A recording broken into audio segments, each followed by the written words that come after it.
Si vous avez une grande destinée, si vous avez une promesse de Dieu, trois choses que vous devez savoir. Premièrement, Dieu ne commence jamais dans la perfection, mais toujours dans les formes et vides. Malgré que c'est lui qui a créé les cieux et la terre, mais la terre était informe et vide. Ceux-là que Dieu élève commencent toujours dans les formes et vides. David a commencé informe et vide dans la brousse. Même Jésus a commencé informe et vide et il est même né dans la maison des brebis. Joseph a commencé par être esclave dans la maison de Potiphar. Dieu commence dans les formes et vides pour que sa gloire soit manifestée. Ce qu'il faut retenir, Dieu rend toujours parfaite l'œuvre qu'il commence. Si ta vie est en forme vide, ce n'est pas qu'il n'écoute pas tes prières, mais c'est la stratégie de Dieu pour que tu sois un témoignage. Deuxièmement, la gloire de Dieu, c'est de cacher les choses. Dans Genèse chapitre 1, verset 27, Dieu créa l'homme et la femme. Donc dans la pensée de Dieu, c'était de créer l'homme et la femme. Mais dans Genèse 2, on relate comment tout s'était passé. Dieu a créé d'abord l'homme, avec même des parties intimes, parce qu'il savait que la femme viendra après. Adam s'est lamenté peut-être quand il voyait les animaux deux à deux. Or, Dieu avait caché sa femme en lui. Derrière tes circonstances présentes, Dieu cache beaucoup de choses.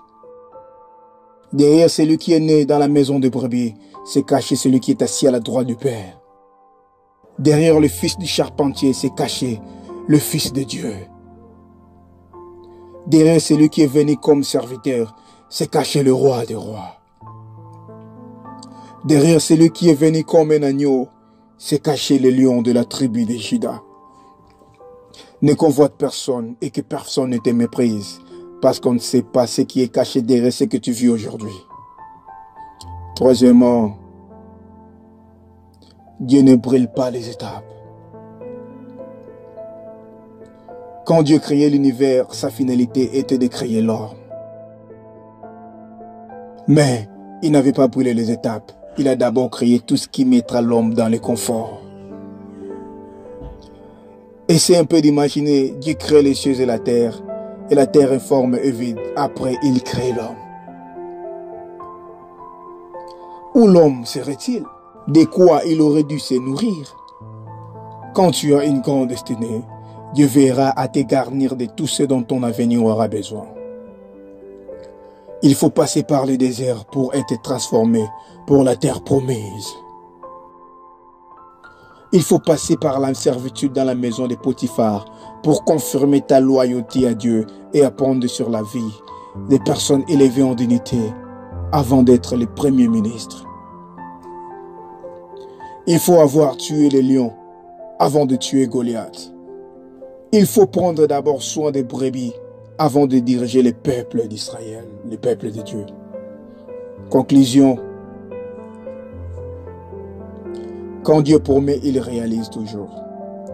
Car il n'est pas un homme pour mentir, ni le fils de l'homme pour se repentir. Il reste fidèle à sa parole. Mais c'est l'homme qui est infidèle. Non, la main de l'Éternel n'est pas trop courte pour sauver, ni son oreille trop dure pour nous attendre. Mais ce sont nos crimes qui mettent une séparation entre lui et nous. C'est l'homme qui refuse la formation de Dieu. Il cherche à brûler les étapes. Il refuse les brisements. L'homme dit que les choses de Dieu durent. Ça traîne.